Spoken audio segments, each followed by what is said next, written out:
Hello and welcome to the Sunday Guardian show by Joyeeta Basu. Today I have got with me R. Jayaprakash, my colleague, and we are going to discuss the results of the US midterm elections. In fact, the results are not yet out fully.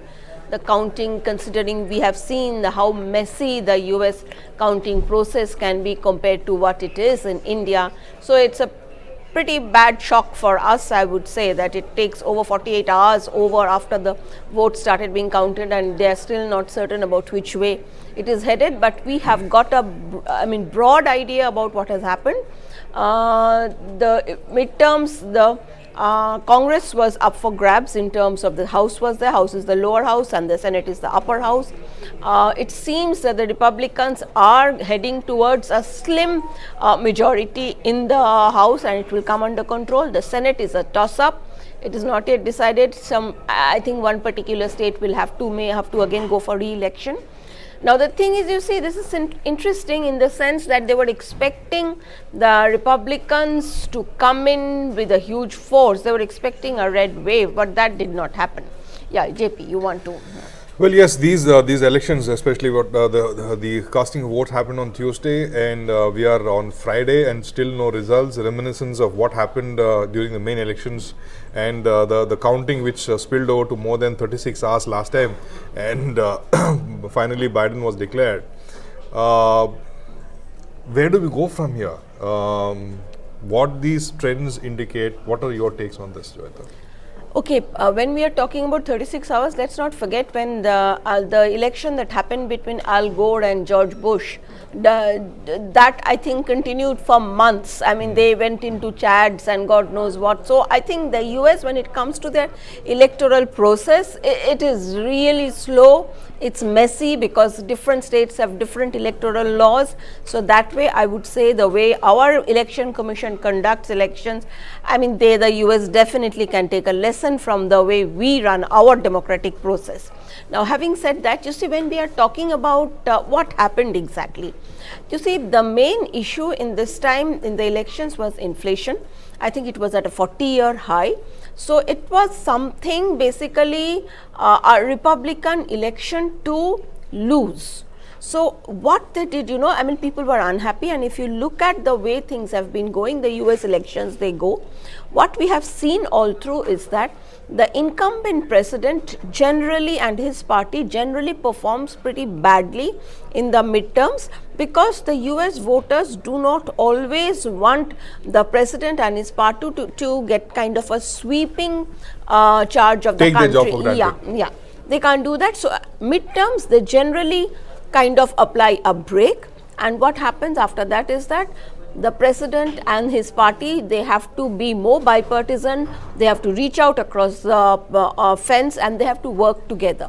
But in this case, so everybody was expecting a red wave, that is the Republican wave. Now what we saw, it is being said, the red wave become a ripple and it hit a blue wall, meaning the Democratic wall. So what happened? Now the thing is that why did it happen? So when I say it was a Republican election to lose, in this case they didn't exactly lose the election. They have gone into what they have got a very slim majority, as a result of which they too will have a tough time basically to overturn certain decisions that Biden has taken. Apart from that, they will also have a tough time to launch certain investigations into certain policies that Biden's policies. So ultimately defines who controls the House, right? The House and the Senate. So the House, the Republicans are coming to control, but it is the Senate that is right now, as I said, is a toss-up. Now the thing is, you see, now why did this happen? So basically that what was is... my next question. Please. Now that this has happened, you expected the Republicans to do well, especially Trump was on a very high note, he started off. But very disappointing results for him. What went wrong for them if there were so many factors that were naturally, holding up against Biden? Yes, because if you look at not just in fact inflation, Biden's handling of coronavirus in his initial days of presidency was also very bad. Okay, so there were lots of things that were stacked up against them. But what happened was that I mean, Republicans underperformed and the Democrats overperformed. And why did it happen? Primarily because you see, the Republican narrative got dominated by a very strong MAGA crowd, MAGA meaning Make America Great Again, Trump crowd, which they kind of snatched the narrative from the more quote unquote, if I can say, saner part of the Republican Party. Now, this base actually promoted what was seen as a very strong, very right-wing kind of ideology. Apart from that, when it comes to not just ideology, I think the Republicans or this MAGA base and Trump, they mistook, say Trump is a character, there's too much drama. There has been too much drama during his presidency, and then we all remember what happened during January 6th, you know, that that's kind of the open street rebellion happened, people died and Trump was seen as instigating it. Now Trump thought there will be large scale support of that what he had done, but this showed, you see, first of all, the Republicans themselves are not convinced about what Trump has been doing. It's only the MAGA crowd that is convinced. And then there are hundreds of election deniers that his party has.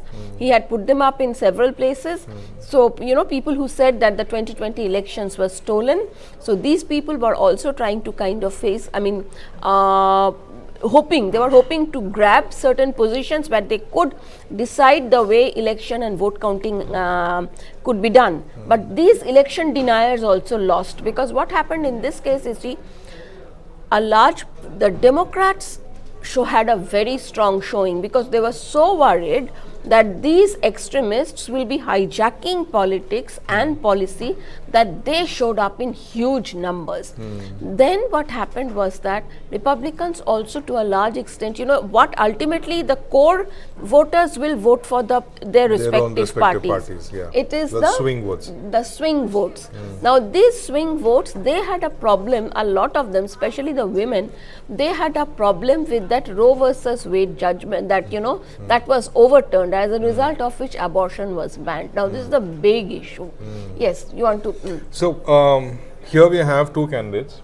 One, he's almost a nonagenarian, and he's still thinking whether to contest the next time around in 2024. And then you have Trump, who says that he'll definitely contest elections, even though there is a lot of opposition from the ranks of the Republicans themselves. So for these two people and for the America, put it in context as to how things might turn out, how things might play out in the 2 years to come.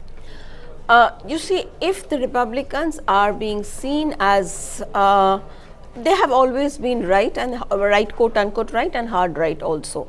Now, but at the same time, what Trump brought into politics, you see, the Trump has to be understood.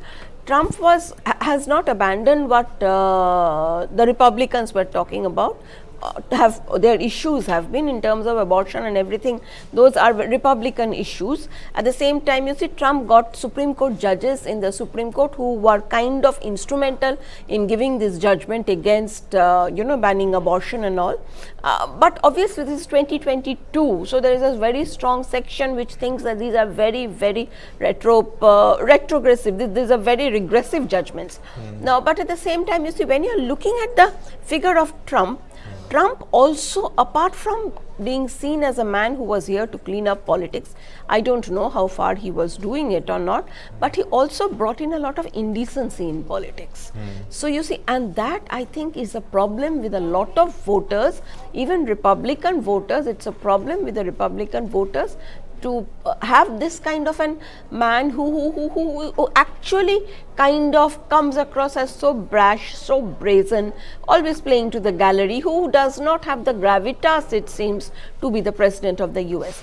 Now, what happens is that now, if you look at the election results, a huge number of candidates, or many candidates that Trump had endorsed and put up, they lost. Okay, and in one particular Senate seat, and I think it was in Pennsylvania, Mehmet Oz, that Trump had kind of, he's a celebrity, and Mehmet Oz, I think a doctor. Now he was put up by Trump. He lost to somebody, John Fetterman of the Democrats, who was basically a non-entity. Okay, so now the very fact, and the fact, I also said election deniers, many of them lost in different places. So they are no longer in a position to determine which way the US election, how the voting will be counted. So, and if you look at it, interestingly, the right-wing press, say for example Rupert Murdoch's Fox and all, that whole group, they have totally turned against Trump. So the narrative is now building up even among the right that Trump is not the future. Trump is now a liability because he's number one seen as disruptive, indecent, his track record during the January 6th insurrection. So all these factors are making Trump, I mean, if you are, he carries a lot of baggage is what you're saying. Yes. Now, interesting aspect now would be Joe Biden. Given his health and also his conduct, there are many occasions of faux pas that has happened as far as Biden is concerned. You have Kamala Harris as the vice president. Can we foresee a day when two Indian origins, one in UK, the other one in US, would be ruling these two countries? Is that a possibility? First of all, from whatever we have been hearing about the US, Joe Biden himself has kind of sidelined Kamala Harris to a large extent. She has got enough on her plate and already domestic issues. And more importantly, Biden, after this particular performance in the midterms, which is being said, the Democrats overperformed, he thinks he is in a position to take on, he says that he is going to be the face of the Democratic Party in 2024. Okay, so he has already decided that he is going to be, it's a different matter, the Democrats themselves may not be very happy because there are many other people who are ambitious. This man is pretty old. There are complaints that he is losing control of his, it's basically going senile. Speech and memory. Yeah, speech and memory. There are cognitive impairments. And on the other side, Trump is really trying hard to that. He wants to be the presidential candidate, win the presidential candidate nomination from the Republican Party. But there is a large section of the Republicans, as you see, they are very skeptical. Now, if Trump's candidates had performed well in this election, if the Republicans had done well, Trump maybe would have got the mandate to contest the 2024 election. Yeah. Okay, it's not over till it's over. So when actually do we see curtains on these elections? December first week something. There's a lot of confusion and it's full of complications. Yes, I mean the thing is, you see, there will be curtains after some point of time, I guess sometime in December, but even then what we are going to see is that even if the Republicans win control of the Senate, House, they are going to get control, they are kind of inching towards that. Now, they will not, it's going to be a sliver, very thin, narrow majority, as a result of which what is going to happen is that it is going to go in terms of we may be witnessing a lot of policy gridlock, and in terms of politics, something that is developing on the Republican side. I'm thinking in terms of who the next Republican candidate will be. Watch out for Florida Governor Ron DeSantis, because Ron DeSantis in this election, at a time when there was not much of when there was no way for the Republicans, Ron DeSantis swept Florida in a way that he even won well-known Democratic enclaves. Where Democratic areas also he swept. So he is now becoming a serious force to reckon with.